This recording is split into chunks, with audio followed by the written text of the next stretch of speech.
آج کل نا وہ ایک فتنہ ہے، جہلمی فتنہ جس کو کہتے ہیں، تو وہ رفع الیدین کا مسئلہ لے کر بڑی بک بک کر رہا ہے۔ اس نے ایمان اور کفر کا مسئلہ بنا رکھا ہے۔ اس کو یاد رکھ لیں، رفع یدین کرنے کے بارے میں بھی حدیثیں ہیں اور رفع یدین نہ کرنے کے بارے میں بھی حدیثیں ہیں، یہ یاد رکھ لیجئے۔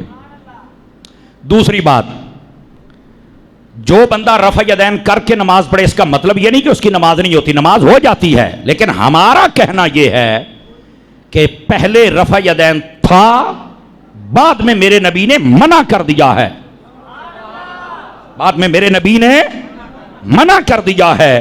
بہت ساری اسلام میں چیزیں ہیں، جیسے شراب کا پہلے حکم تھا، بعد میں منع کر دیا گئی، بعد میں اس کا حکم آیا، منع ہونے کا پتہ ہے آپ حضرات کو؟ اور بھائی پہلے جنازہ نہیں تھا، یہ مدینہ میں جب نبی پاک آئے، مکے میں جتنا عرصہ رہے جنازہ تھا ہی نہیں، مدینے میں آئے تو جنازے کا حکم آیا۔ بہت ساری چیزیں ہیں جن کا پہلے کچھ اور ہوتا بعد میں اور، تو ابتدا میں رفع یدین تھا، اس میں کوئی دوسری رائے نہیں ہے، لیکن بعد میں روک دیا تھا۔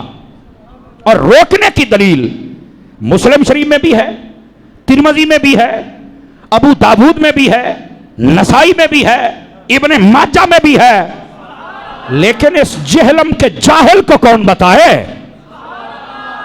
سمجھ آ رہی ہے؟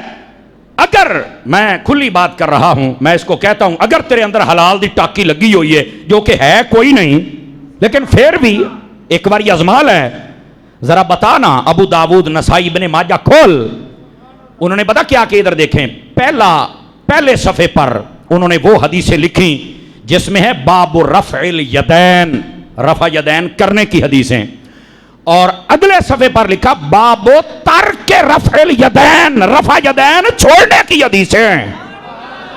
مجھے اس بات کی سمجھ نہیں آتی، یہ اتنا بڑا جاہل اور اپنے چند ایک لونڈے لپاٹوں کو بھی جاہل بنا رہا ہے کہ تو وہ حدیثیں تو بیان کرتا ہے کہ جن میں رفع یدین کرنے کا حکم ہے، وہ کیوں نہیں بتاتا جن میں رفع یدین منع کیا گیا ہے؟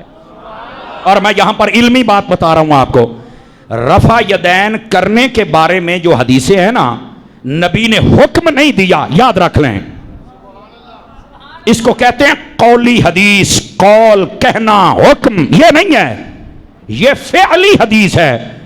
اس کا مطلب کیا ہوتا ہے کہ صحابی کہتا ہے میں نے دیکھا ہے نبی پاک نے یوں کیا، میں نے سنا ہے نبی پاک نے یوں کیا، مجھے بتایا گیا کہ نبی نے یوں کیا، وہ یہ نہیں دکھا سکتا، یہ جیلم والا یہ نہیں دکھا سکتا کہ نبی پاک نے کہا ہو کہ رفع یدین کرو۔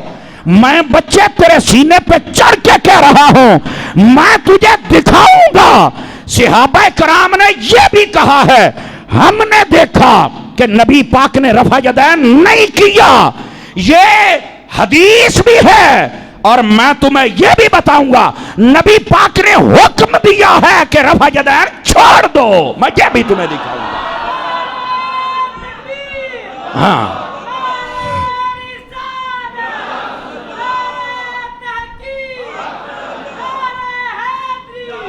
اور سنو، ایک ہوتی ہے حدیث قولی، ایک ہوتی ہے فعلی۔ میں تمہیں رفع یدین کے منع پر قولی حدیثیں جس میں حضور کا حکم ہوگا کہ رفع یدین نہیں کرنا، نہیں ہاتھ اٹھانے، میں تمہیں دکھاؤں گا، اور میں تمہیں یہ بھی دکھاؤں گا فعلی حدیث کہ صحابہ کہیں گے ہم نے دیکھا ہے حضور نے رفع یدین نہیں فرمایا۔ تو کہتا ہے، اور آگے سے پتہ کیا بک بک کرتا ہے، وہ جی بخاری شریف کے اندر جو نماز ہے نا وہ لوگ نہیں پڑھتے، تو میں کہا ساری نماز بخاری دے وچ ہے؟ میرا ایک اور سوال بھی ہے، میں نے کہا میں چیلنج کرتا ہوں تمہیں، چیلنج ہے تو ویسے شے کوئی نہیں، پر چند ایک جو تیرے لپاٹے ہیں ان کمینوں کو بھی پھکی دینی ہے نا جی، یہ ان کے لیے ہے۔ میں چیلنج کرتا ہوں، ادھر دیکھ، رفع یدین ہم بھی کرتے ہیں، ایسے کیا اور ہاتھ باندھ لیے بس، لیکن تیرا سوال یہ ہے کہ جب رکوع میں جاؤ تب بھی کرو، رکوع سے اٹھے تب بھی کرو۔ میں نے کہا میں تجھے بخاری سے حدیث دکھاؤں گا اور مسلم سے، دو کتابوں کے حوالے، ویسے نسائی، ابن ماجہ، ابو داود، مسند احمد و دیگر کتب سب میں ہے، لیکن میں نے کہا سیاستہ سامنے 6 کتابیں رکھی ہیں نا، میں اینا نو ماننا، بغیرتا تو نہیں مانتا ہے۔ میں کہتا ہوں اگر حلالی ہے تو کھول ان کتابوں کے اندر، جیسے شروع میں رفع یدین ہے، اسی طرح رکوع کے بارے میں بھی ہے. اسی طرح فرمایا جب نبی پاک سجدہ کے لیے جاتے تھے تب بھی رفع یدین کرتے تھے, جب سجدہ سے اٹھتے تھے تب بھی رفع یدین کرتے تھے. جا میرا چیلنج ہے, بتا یہ حدیث میں ہے کہ نہیں ہے؟ اور جھوٹے غدار اور جاہل, بتا یہ ہے کہ نہیں ہے؟ اور وہاں کہتے نہیں یہ ہے تو صحیح, حدیث میں تو ہے, منسوخ ہو گیا ہے. تو میں کہ پھر تو بخاری والی حدیث نماز پڑھتا پہ ہے او جاہلا, سجدے کے وقت بھی رفع یدین ہے. میں حدیث دکھاؤں گا یار, مسلم میں بھی ہے بھائی, باقی ساری کتب میں تو ہے ہی ہے. تو کیا مسئلہ ہے کہ رکوع کے وقت رفع یدین کو لے کر طوفان کھڑا کر دیا جائے؟ رفع یدین پہلے تو یہ بتانا. اور اگلی بات بھی سنو, کہتے ہیں جی یہ منسوخ ہو گیا ہے. میں نے کہا اے تو تینوں دسنا ہے, اور گندی شکل آ لیا, اے تینوں دسنا ہے. اگر سجدے کے درمیان رفع یدین ہاتھ اٹھانا اگر منسوخ ہے, ہماری دلیل یہ ہے کہ جو رکوع کے وقت اٹھایا جاتا ہے وہ بھی منع ہے. امام مسلم نے جہاں پر یہ حدیث لکھی ہے نا, آپ نے فرمایا باب الامر بالسکون فی الصلاۃ, باب کا نام ہی وہ رکھا ہے. فرمایا وہ باب جس میں اس چیز کا حکم دیا گیا. حکم پر جاہل کو کیا سمجھ آئے گی؟ رکشے کسن والی قوم اٹھ کے دین تے تبصرے کرے, ایسے یتیم العلم یزید الفکروں کو کیا سمجھ آئے گی مجھے بتائیے. لیکن یہ آپ لوگوں کی تسلی کے لیے بتا رہا ہوں. امام مسلم نے چیپٹر ہی وہ قائم کیا, نماز میں سکون کرو, ہاتھ نہ اٹھاؤ. میرے نبی صلی اللہ علیہ وسلم نے منع کیا ہے, اور یہ میرے پاس باقاعدہ طور پر میں نے ہر چیز لکھی ہوئی ہے اور لکھ کے میں لے کے آیا ہوں. لیکن جو میں بات کہہ رہا ہوں نا, ذرا اس بات کو آپ سمجھیے. آپ حضرات, یہ سارا جاہل ہے, اس کو کیا پتا کیا کرنا ہے اور ہم نے کیا نہیں کرنا. نبی پاک صلی اللہ علیہ وسلم نے منع کیا اور حکم دیا کہ آپ نے ہاتھ نہیں اٹھانے. اور یہاں پر یہ بات بھی سن لیجئے, جب آپ نے منع فرمایا نا, ایک ہے صحابہ کرام نے دیکھا ہے, وہ ترمذی میں بھی ہے, نسائی میں بھی ہے, ٹھیک ہے, اسی طرح ابو داؤد شریف میں یہ حدیث ہے, اور اسی طرح یہ جامع الترمذی, ان کے اندر یہ احادیث موجود ہیں جن کے اندر صحابہ کرام نے کہا ہم آپ کو نماز پڑھ کے دکھاتے ہیں ویسے جیسے نبی پاک نے پڑھی ہیں. اور انہوں نے کیا کیا, میں حدیث کے لفظ پڑھتا ہوں, فرفع یدیہ اول مرۃ ثم لم یعد.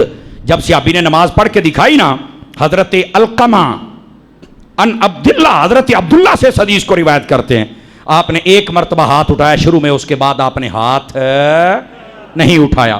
دوسری حدیث سنیے, یہ حضرت ابن مسعود کہتے ہیں, حضرت عبداللہ بن مسعود, یہی حدیث ہماری دلیل ہے.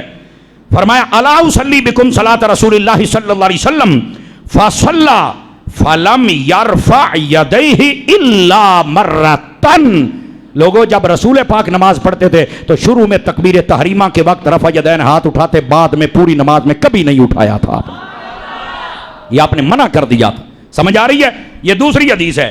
جاگ رہے ہیں تو آپ کو تیسری بھی سنا دوں.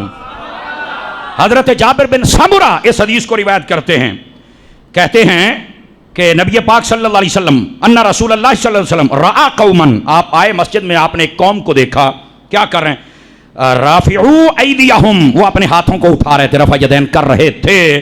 کیا فرمایا, آپ نے فرمایا کأنہا اذناب خیل شمس اسکنوا فی الصلاۃ. آپ نے فرمایا اوے بار بار ہاتھ کیوں اٹھاتے ہو, جیسے شرارتی گھوڑا اپنی دوم کو ہلاتا ہے. نبی پاک نے فرمایا تم ہاتھ نہیں اٹھا سکتے. نبی پاک نے فرمایا اسکنوا فی الصلاۃ, نماز میں سکون کرو, حکم ہے. امر دیا, حکم ہے.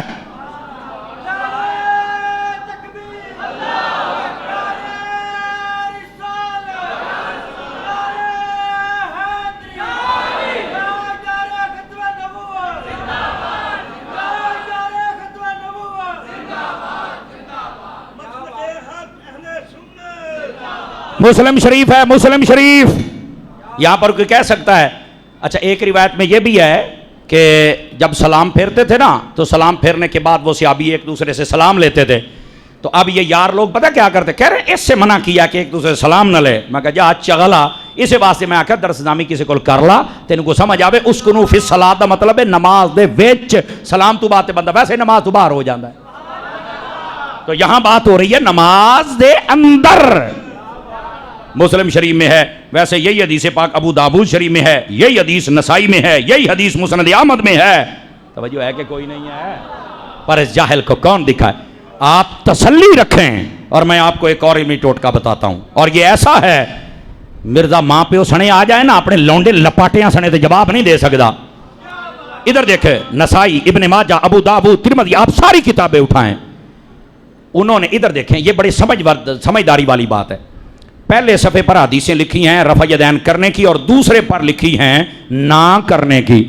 علماء نے کہا ہے کہ ان محدثین نے بھی بتایا کہ پہلے رفع یدین تھا، بعد میں منع ہو گیا تھا. اس کی دلیل یہ ہے، یہ ترتیب بتا رہی ہے.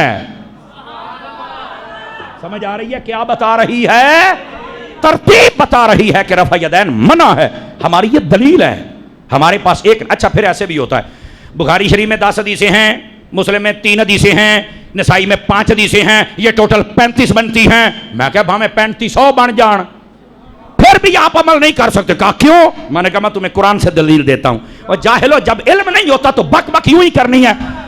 الاتقان کے اندر امام جلال الدین سیوطی نے لکھا 124 آیتیں قرآن میں وہ ہیں، 124 جن میں کافروں سے جہاد کرنا منع. 124 آیتیں، یہ الاتقان کے حوالے سے. یہ علامہ عبد الرزاق بھترالوی صاحب رحمۃ اللہ علیہ، آپ نے جو رسول اللہ کی نماز کتاب لکھی اس کے اندر آپ نے اس کو لکھا ہے. 124 آیتیں ہیں جس میں جہاد منع ہے، لیکن فرمایا ایک آیت بعد میں آئی، وَاقْتُلُوهُمْ حَيْثُ ثَقِفْتُمُوهُمْ، کہ ان سے جہاد کرو جہاں بھی ملیں. فرمایا پچھلی ساری آیتوں کا حکم ختم ہو گیا.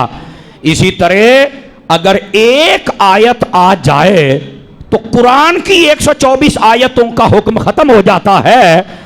3500 حدیثاں بھی ہوں نا، ایک حدیث نبی پاک دی آ جائے بعد والی کہ اسکنوا فی الصلاۃ، اور نماز کے اندر رفع یدین نہیں کرنا، ٹھہر جاؤ، وہ ساری حدیثوں کا حکم ختم ہو جائے گا، آخری حدیث پر عمل کیا جائے گا.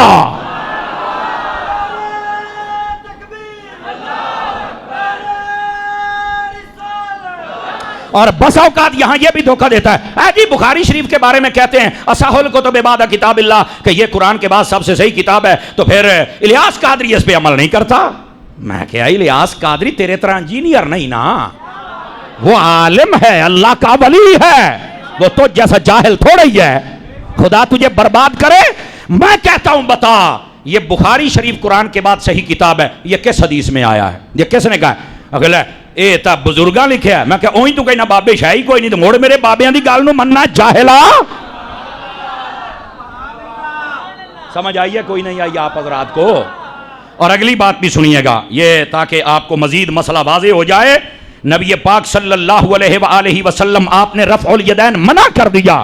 یہ کہنا کہ جو نہیں کرتا اس کی نماز ہی نہیں ہوتی یا رفع الیدین واجب ہو گیا، ابو تھی بند کرو جاہلا. تیری اوقات ہی کیا ہے؟ تیری اوقات ہی کیا ہے؟ تجھے تو مسلم کی یہ حدیث نظر نہ آئی تو یہ مسلم کو نظر آتی ہے. نہیں توجہ فرمائی، اس جاہل کو کیا نظر آئے گی؟ میں آپ کو اگلی حدیث بھی سنا دوں، اگر آپ جاگ رہے ہیں تو سنا دوں آپ حضرات کو.